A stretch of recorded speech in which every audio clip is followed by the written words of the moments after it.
Well, hello friends, Mark Holmes here with my buddy Cowboy Joe Boo, and as always, thank you guys for watching, commenting, and subscribing to the Joe Boo Sports Report. Without you guys, man, this literally does not work. Let's get open for business here. I'm actually back from my day job, and of course this is my other, whatever you want to call it, gig and things.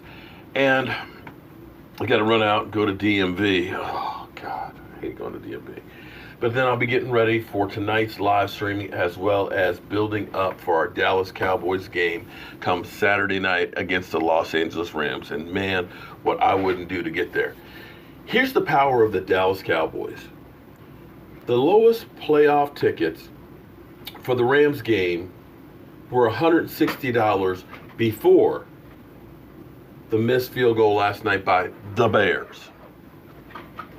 After that, the lowest price went up to $360. That's amazing. That is the power of the Dallas Cowboys.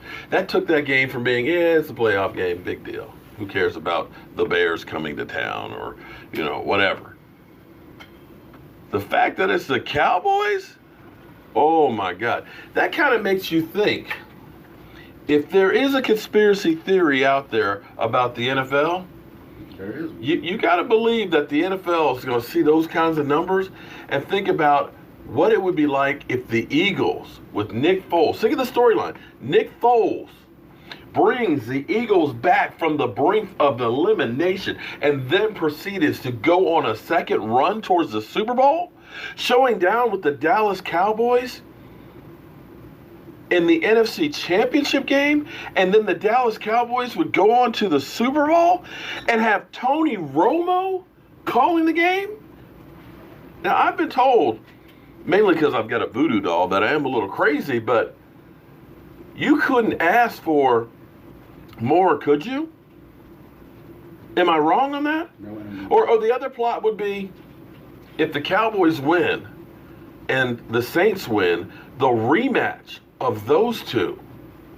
You got Sean Payton, who was originally there with the Cowboys, and that storyline.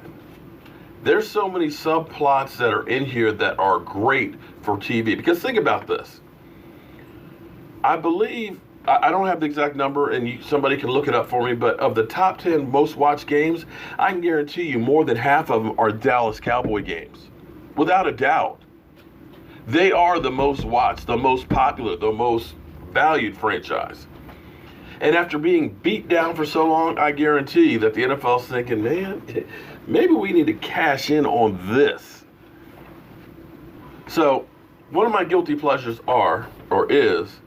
is watching the talking heads, with Skip, and Shannon, and of course, Stephen A. Smith. But let's check in on the Haterade report real quick before I get out of here.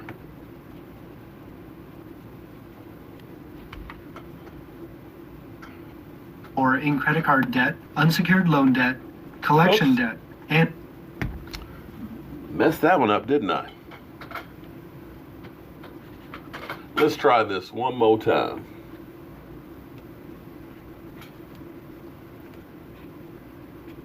Technical difficulties. Got big games from their two stars, Dak Prescott and Ezekiel Elliott, on Saturday night. Zeke finished with over 100 yards on the ground, including a touchdown run that put Dallas up by 3. Then late in the fourth, Dak had maybe the biggest play of his career, running up the middle on 3rd 14 for the first down. Dak and Zeke won their first career playoff game, and Zeke had nothing but praise for his quarterback afterwards. Let's take a listen. What were you thinking when you saw him take off?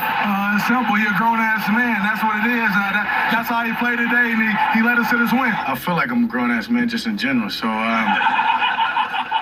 playing like it or not, I'll take the compliment. We went into this game expecting pretty much to do what we did, knowing we're playing a great Seattle team, knowing the game was going to serve us some ups and some downs, but we expected this. We expected to win. So, as I said, it was excitement. We're in a tournament where you win or go home, and we won, and we're going to go on to the next one. So it's about moving forward now. Okay, Shannon, what was the biggest reason for the Cowboys win? I thought it was Zeke being able to run the football the way he did, because what he allows you to do is control the clock and keep the opposing team's offense off the field. If you look at Zeke through his career, when he rushes the ball for 130 plus yards, they're 10-0.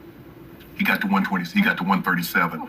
And when you can run the ball like they were able to run it, it sets you up for third and short, third and manageable. So now we can hand it to him again, or we can go play pass.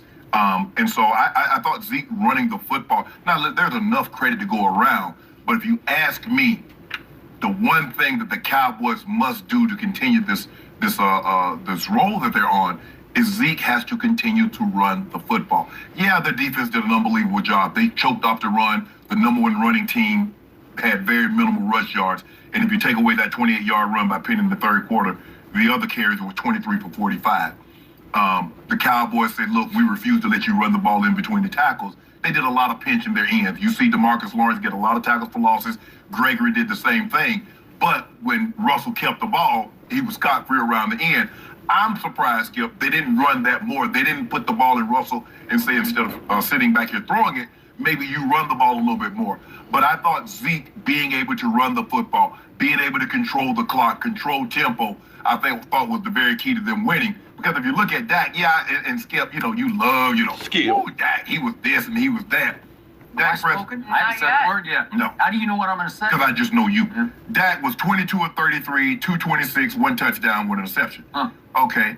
But he only attempted 4 throws over 15 yards. Huh. He's one for 4. Huh. So it tells me he's doing what? A lot of dinking and dacking. Oh, and you just because I know you was going to do this, he averaged 6.8. If he had done that in the regular season, over the course of the season, that'd have been 27th in yards per attempt. So I don't want you to get all excited about what you saw. But I just want you to know this before I turn it over to you. It's going to come to an end this weekend. That's all you got to say?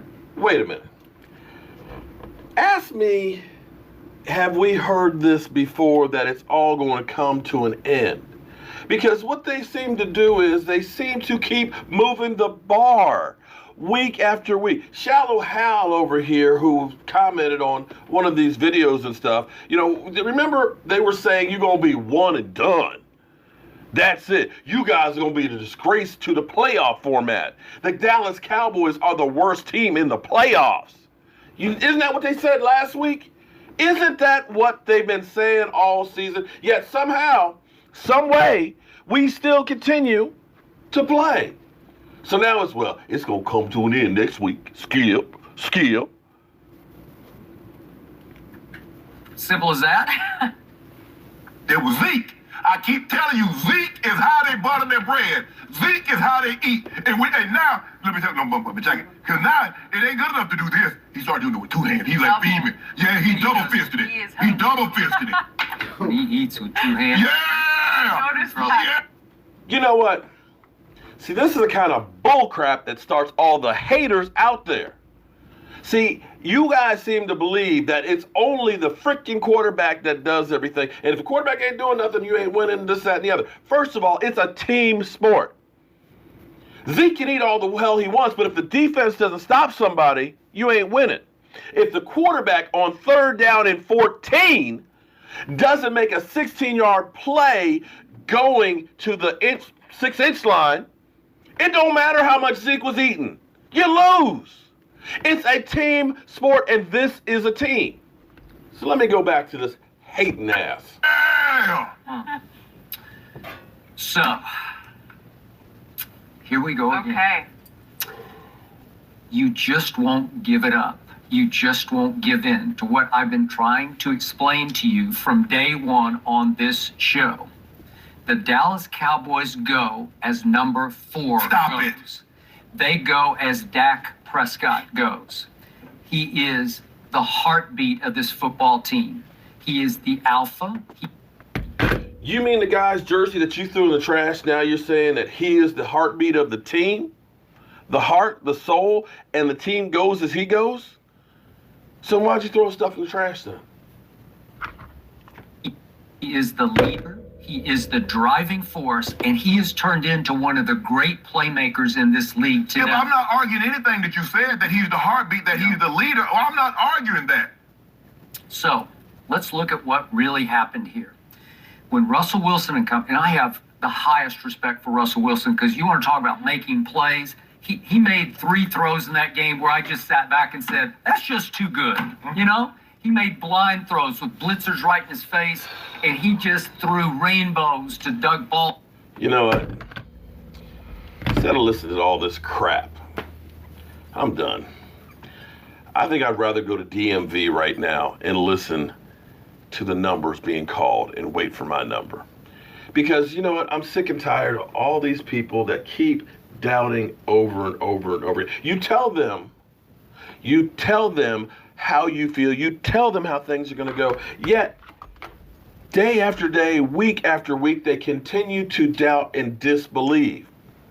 But yet week after week, day after day, we keep proving them wrong. At some point, you've got to turn your head and say, you know what? You were right. I was wrong. You got it together. And I'm happy that you were right. Keep doubting. Keep disbelieving. But we're going to keep proving you wrong. I'm Mark Holmes, and I hope you turn into tonight for our live stream. It's going to get live. We're going to be loud. We're going to be proud. We're going to be showing up, and we are going to keep on giving it to all of these haters that are out there that have been talking about my quarterback, my team, my fans, my stadium. I fight, and I continue to fight, and I will fight until my last breath to get what I want. I'm Mark Holmes with Cowboy Joe Boo. See you guys at 9 o'clock Eastern.